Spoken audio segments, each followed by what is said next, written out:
కల్వకుంట్ల చంద్రశేఖరరావు, పోచారం శ్రీనివాసరెడ్డి, గుత్తా సుఖేందర్ రెడ్డి ఇప్పుడు మాట్లాడుతున్న ముగ్గురు 99 తర్వాత జరిగిన పరిణామాలలో రైతులకు ఉచిత కరెంటు ఇవ్వొద్దు, విద్యుత్ ఛార్జీలు పెంచాలి, వ్యవసాయ పంపు సెట్లకు మీటర్లు పెట్టాలి అని పాలసీ చేసిందే చంద్రబాబు నాయుడు, కల్వకుంట్ల చంద్రశేఖరరావు, పోచారం శ్రీనివాసరెడ్డి, గుత్తా సుఖేందర్ రెడ్డి.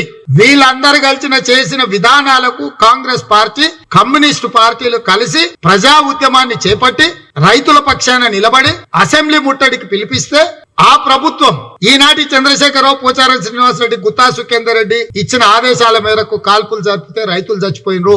దీనికి కారణం మీరు కాదా అని సూటిగా కాంగ్రెస్ పార్టీ తెలంగాణ శాఖ అధ్యక్షుడిగా నేను అడుగుతున్నా. నన్ను చంద్రబాబు నాయుడు గారి శిష్యుడను, నన్ను చంద్రబాబు నాయుడు గారి అనుచరుడను, నన్ను తెలుగుదేశం పార్టీ నాయకుడను మీరు అంటున్నారు. ఏ రోజు చేరిన నేను తెలుగుదేశం పార్టీలో 2007లో చేరిన. ఆనాడు తెలుగుదేశం పార్టీ ప్రతిపక్షంలో ఉంది.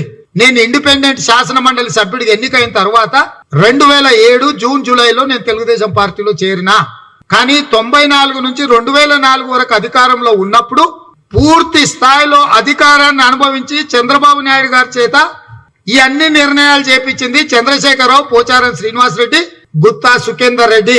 ఇది చరిత్ర చెప్తున్న సత్యమా కాదా అని చెప్పి నేను ప్రజల ముందు పెట్టదలుచుకున్నా. కాల్పులు జరిపింది 2000 సంవత్సరం ఆగస్టు 28.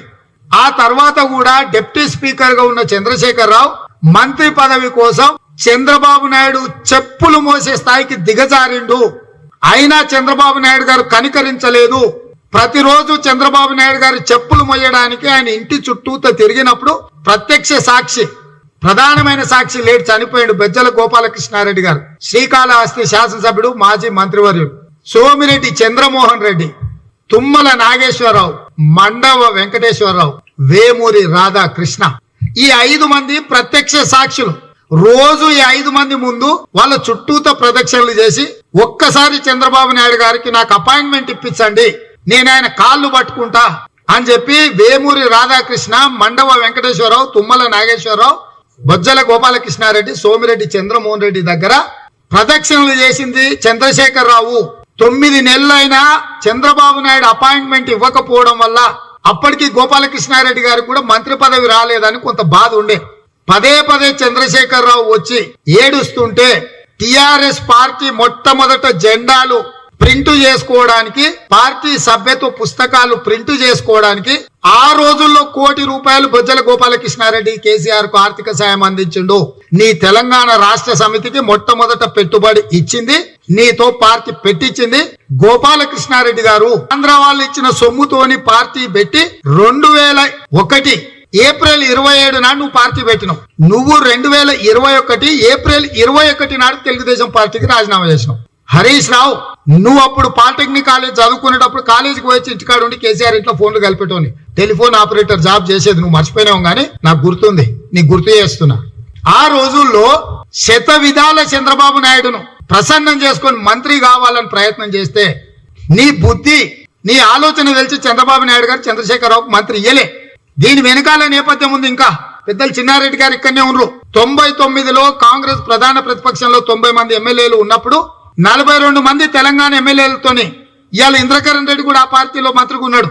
పెద్దలు డాక్టర్ జి చిన్నారెడ్డి గారు, ఇంద్రకరణ్ రెడ్డి గారు 42 మంది తెలంగాణ కాంగ్రెస్ పార్టీ ఎమ్మెల్యేలతో సంతకం పెట్టించి సోనియా గాంధీ గారు బళ్ళారి ప్రచారానికి పోతుంటే బేగంపేట ఎయిర్పోర్ట్ లో దిగితే వారి అపాయింట్మెంట్ తీసుకొని చిన్నారెడ్డి గారి నేతృత్వంలో 2000 సంవత్సరంలోనే తెలంగాణకు సంబంధించిన 42 మంది శాసనసభలో మేము ప్రత్యేకంగా కూర్చుంటాం, మాకు తెలంగాణ రాష్ట్రం కావాలని మొట్టమొదటి డిమాండ్ చేసింది ప్రత్యక్ష సాక్షి చిన్నారెడ్డి గారు ఇక్కడ ఉన్నారు.